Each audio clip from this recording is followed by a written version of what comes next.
Hello friends, कैसे हो आप लोग। सबको नमस्कार। और आज मैं आप लोगों को बताने वाला हूं कि जो हमारा एयरफोर्स है उसका जो एक्स ग्रुप है उसमें सिलेबस क्या क्या है। ओके, तो प्लीज़ वीडियो लास्ट तक देखना। और आपने अभी तक हमारा चैनल सब्सक्राइब नहीं किया तो सब्सक्राइब कर दीजिए और लाइक वाले बटन को दबा दीजिए, जिससे कि हमारे वीडियो की सबसे पहली नोटिफिकेशन सबसे पहले आपके पास पहुँचे। ओके, तो चलते हैं आगे की तरफ। तो इसमें मैं केवल एक्स ग्रुप का ही बताऊँगा, वाई ग्रुप का अगले वाले वीडियो में। ओके, तो चलिए सबसे पहले चलते हैं एयरफोर्स के मैथमेटिक्स में।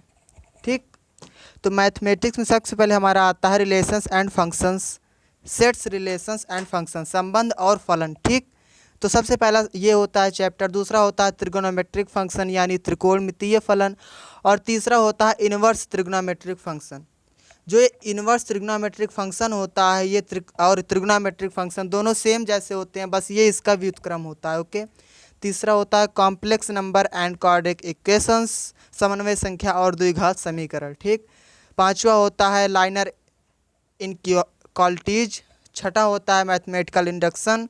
सातवां होता है परमुटेशन एंड कॉम्बिनेशन यानी क्रमचय और संचय। आठवां होता है बायनोमियल थ्योरम।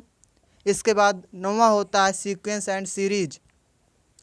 और इसके बाद 10वां होता है Cartesian system of rectangular coordinates. 11वां होता है straight lines and family of lines. And 12वां होता है circles and family of circles.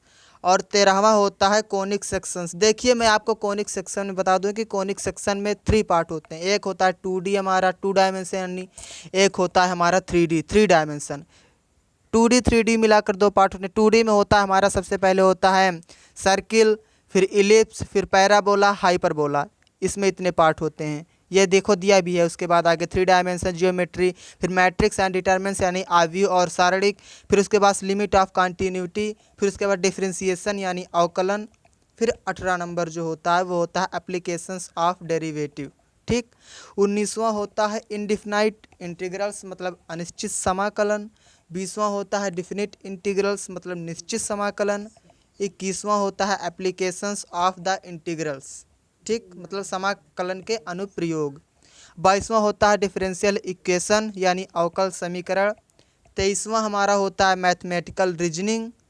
24वां होता है लाइनर प्रोग्रामिंग यानी रैखिक प्रोग्रामन। ठीक, उसके बाद 25वां होता है वेक्टर यानी सदिश। 26वां चैप्टर हमारा होता है प्रोबेबिलिटी यानी प्रायिकता। और 27वां होता है स्टैटिस्टिक्स।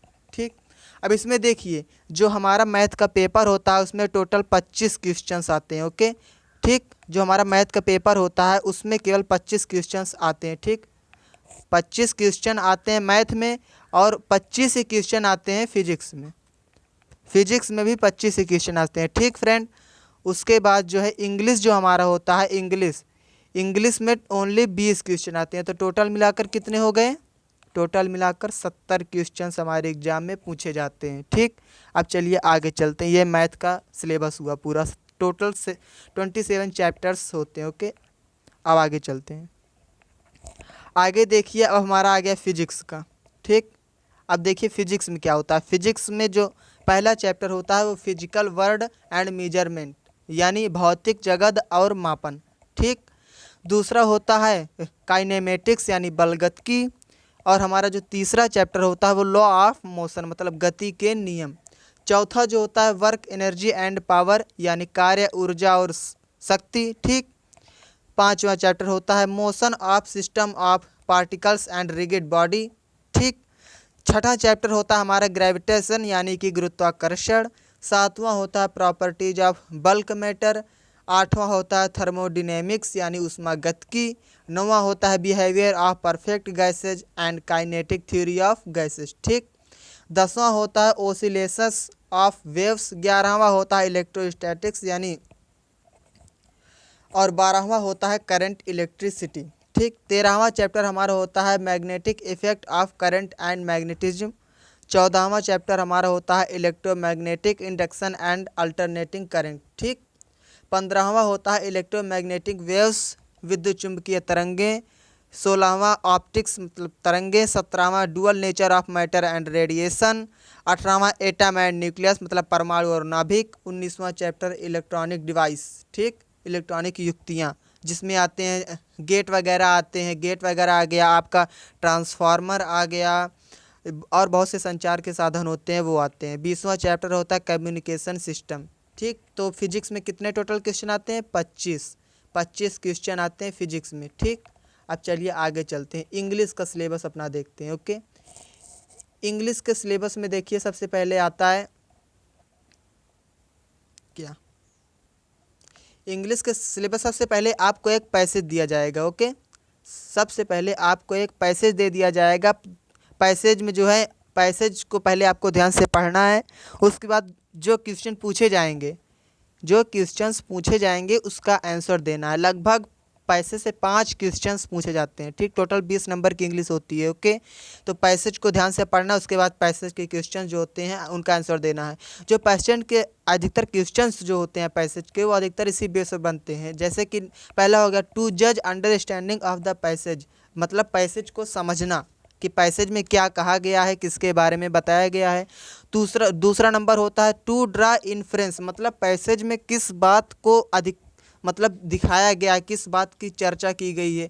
तीसरा होता है टू जज अंडरस्टैंडिंग ऑफ वोकाबुलरी, मतलब पैसेज में जो वर्ड्स यूज हुए हैं, जो शब्द यूज हुए हैं इंग्लिश के, उनकी वोकाबुलरी भी आपसे पूछी जा सकती है। जैसे कोई सा वर्ड आ गया, उसका आपसे सिनोनिम्स पूछ लिया, एंटोनिम्स पूछ लिया, right the antonyms of this word, ऐसे ही करके पूछ लेते हैं। ओके, उसके बाद सेकंड जो होता है ग्रामर। ग्रामर में सबसे पहले होता है सब्जेक्ट, वर्ब, कॉनकॉर्ड।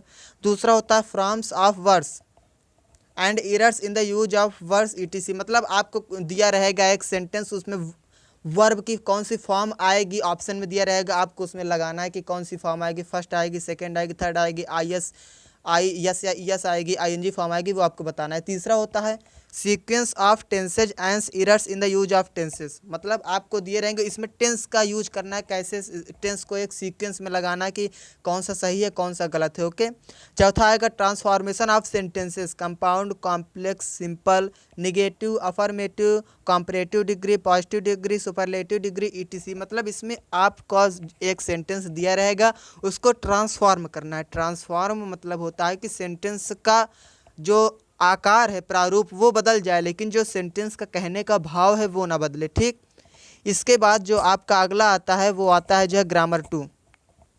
ग्रामर 2 में आपका आता है फॉर्मेशन ऑफ वर्ड्स। ठीक, जैसे इसमें आएगा noun form verbs and adjectives, adjectives for nouns and verbs, adjective for adjective, etc. दूसरा आ गया डिटरमाइनर्स, तीसरा प्रीपोजिशन, चौथा noun and pronouns, the adjective, the adverb, the conjunction, the modals, मतलब आपको जितने पार्ट्स ऑफ स्पीच हैं उनको अच्छे से रेडी कर लेना है। उसके बाद आते हैं clauses, noun clause, adverb clause of condition and time of relative clauses. ठीक, उसके बाद अगला जो होता है वो है वोकाबुलरी। वोकाबुलरी में आपका आता है जैसे सिनोनिम्स हो गया, एंटोनिम्स इन कॉन्टेक्स्ट हो गया, एंटोनिम्स एंड एंटोनिम्स कॉन्टेक्स्ट हो गया, वन वर्ड सब्स्टिट्यूशन हो गया, मतलब स्पेलिंग पिटफॉल्स हो गया, सिंपल इडियम्स फ्रेसेज हो गया, words often confused selecting the correct word fitting in a sequence हो गया। ठीक, उसके बाद जो आपका अगला होता है, चलते हैं आगे चलते हैं, तो आगे आपका होता है नरेशन। नरेशन में देखिए पूछता है सबसे पहले कमांड एंड रिक्वेस्ट के बारे में। नरेशन मतलब डायरेक्ट और इनडायरेक्ट।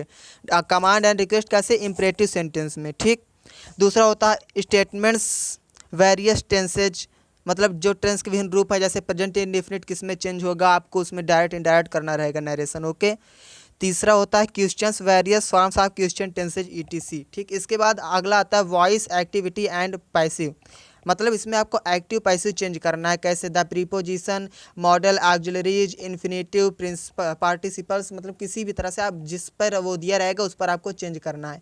उसके बाद अगला आता है जैम्बलेट सेंटेंसेज।